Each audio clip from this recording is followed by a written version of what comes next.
Hi ಗೆಳೆಯರೇ, ಎಲ್ಲರಿಗೂ ನಮಸ್ಕಾರ. IPL 2025 RCBಗೆ ಡೇವಿಡ್ ವಾರ್ನರ್ ಬರುತ್ತಾರೆ. ಹಾಗಾದರೆ RCB ತಂಡಕ್ಕೆ ಡೇವಿಡ್ ವಾರ್ನರ್ ಬರುತ್ತಾರೆ, ಏನು ಬರೋದಿಲ್ಲ ಮತ್ತು ಈ ಸುದ್ದಿಯ ಸಂಪೂರ್ಣ ಮಾಹಿತಿ ಏನು, ಹೀಗೆ ಇದರೆಲ್ಲದರ ಬಗ್ಗೆ ಹೇಳುತ್ತೇನೆ. ವಿಡಿಯೋ ಸಂಪೂರ್ಣವಾಗಿ ನೋಡಿ. ಅದಕ್ಕೂ ಮುನ್ನ ನೀವು RCB ಅಭಿಮಾನಿಗಳಾಗಿದ್ದರೆ ಈ ವಿಡಿಯೋಕ್ಕೊಂದು ಲೈಕ್ ಮಾಡಿ ಮತ್ತು ಇಂಥ ಹೊಸ ಅಪ್ಡೇಟ್ಗಳಿಗಾಗಿ ನಮ್ಮ ಚಾನಲನ್ನು ಸಬ್ಸ್ಕ್ರೈಬ್ ಮಾಡಿ. ಬರ್ರಿ ಮತ್ತು ವಿಡಿಯೋ ಸ್ಟಾರ್ಟ್ ಮಾಡಿ. IPL 2025 IPL ಪಂದ್ಯಗಳು ಮಾರ್ಚ್ನಲ್ಲಿ ಆರಂಭವಾಗಲಿದ್ದು, ಕಳೆದ ನವೆಂಬರ್ನಲ್ಲಿ ತಂಡಗಳ ಹರಾಜು ಪ್ರಕ್ರಿಯೆ ಪೂರ್ಣಗೊಂಡಿದೆ.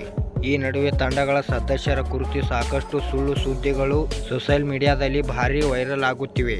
ಅಂತಹ ಸುಳ್ಳು ಸುದ್ದಿಗಳಲ್ಲಿ ಒಂದು RCB ತಂಡಕ್ಕೆ ಡೇವಿಡ್ ವಾರ್ನರ್ ಸೇರ್ಪಡೆಯಾಗಿದ್ದಾರೆ ಎಂಬುದು ಒಂದಾಗಿದೆ. RCB ತಂಡದ ಕುರಿತು ಸಾಕಷ್ಟು ವಿಚಾರಗಳು ಸಾಮಾಜಿಕ ಜಾಲತಾಣದಲ್ಲಿ ಟ್ರೋಲ್ ಆಗುತ್ತಿರುತ್ತವೆ. ಅದರಂತೆ RCB ಅಭಿಮಾನಿಗಳ ನಡುವೆ ದೊಡ್ಡ ಚರ್ಚೆಯೂ ಸದಾ ಇರುತ್ತದೆ. ಈ ಬಾರಿ IPL ಹರಾಜಿನಲ್ಲಿ ಖರೀದಿಯಾಗದೆ ಉಳಿದ Australia hit batter David Warner RCB ತಂಡಕ್ಕೆ ಆಗಮಿಸಿದ್ದಾರೆ ಎಂಬ ಪೋಸ್ಟ್ ಫೇಸ್ಬುಕ್ನಲ್ಲಿ ಹರಿದಾಡುತ್ತಿದೆ. ಫೇಸ್ಬುಕ್ನಲ್ಲಿ ಕ್ರಿಕ್ ಪಿಕ್ ಎಂಬ ಪೇಜ್ನಲ್ಲಿ ಡೇವಿಡ್ ವಾರ್ನರ್ RCB ಸೇರ್ಪಡೆಯಾಗುತ್ತಿದ್ದಾರೆ ಎಂಬ ಪೋಸ್ಟ್ ಹಾಕಿಕೊಂಡಿದ್ದಾರೆ. ಈ ಪೋಸ್ಟ್ನಲ್ಲಿ 2025 IPLಗೆ RCB ತಂಡದಲ್ಲಿ ಹೆಜಲ್ವುಡ್ ಅವರು ಗಾಯಗೊಂಡಿದ್ದು, ಅವರ ಬದಲಾಗಿ ಡೇವಿಡ್ ವಾರ್ನರ್ ಸೇರ್ಪಡೆಯಾಗುತ್ತಿದ್ದಾರೆ ಎಂದು ಪೋಸ್ಟ್ನಲ್ಲಿ ಹಂಚಿಕೊಂಡಿದ್ದಾರೆ. ಇನ್ನು RCB ಈ ಬಗ್ಗೆ ವಿಡಿಯೋ ಹಂಚಿಕೊಂಡಿದೆ ಎಂದು ಬರೆಯಲಾಗಿದೆ. ಇನ್ನು ಡಿಸೆಂಬರ್ 27ರ ವೇಳೆ ಈ ಕ್ರಿಕ್ ಪಿಕ್ ಎಂಬ ಫೇಸ್ಬುಕ್ ಪೇಜ್ ಪೋಸ್ಟ್ಗೆ 28,000 ರಿಯಾಕ್ಷನ್ ಮತ್ತು 300ಕ್ಕೂ ಅಧಿಕ ಕಮೆಂಟ್ಸ್ ಬಂದಿದ್ದು ಮತ್ತು 100ಕ್ಕೂ ಅಧಿಕ ಮಂದಿ ಶೇರ್ ಮಾಡಿದ್ದಾರೆ. ಇನ್ನು ಹೆಜಲ್ವುಡ್ ಅವರು ಗಾಯಗೊಂಡಿದ್ದು ಸತ್ಯ. ಆ ಅಂಶವನ್ನೇ ಮುಂದಿಟ್ಟುಕೊಂಡು ವಾರ್ನರ್ ಆಗಮಿಸುತ್ತಾರೆ ಎಂದು ಸುಳ್ಳು ಪೋಸ್ಟ್ ಹಾಕಿದ್ದಾರೆ.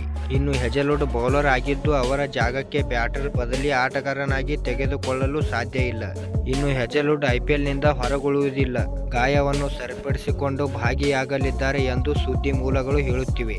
ಇನ್ನು RCB ತಂಡಕ್ಕೆ ಹೆಜಲ್ವುಡ್ ಬದಲಾಗಿ ಡೇವಿಡ್ ವಾರ್ನರ್ ಸೇರ್ಪಡೆಗೊಂಡಿದ್ದಾರೆ ಎಂಬ ಸೋಷಿಯಲ್ ಮೀಡಿಯಾದಲ್ಲಿ ಪೋಸ್ಟ್ ಸುಳ್ಳು. ಇನ್ನು ಡೇವಿಡ್ ವಾರ್ನರ್ ಅವರನ್ನು IPL ಹರಾಜಿನಲ್ಲಿ ಯಾರೂ ಖರೀದಿಸದ ಕಾರಣ ಅವರು IPLನಲ್ಲಿ ಭಾಗವಹಿಸುತ್ತಿಲ್ಲ.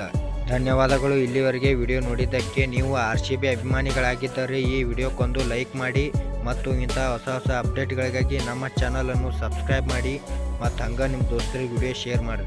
ನಮಸ್ಕಾರ.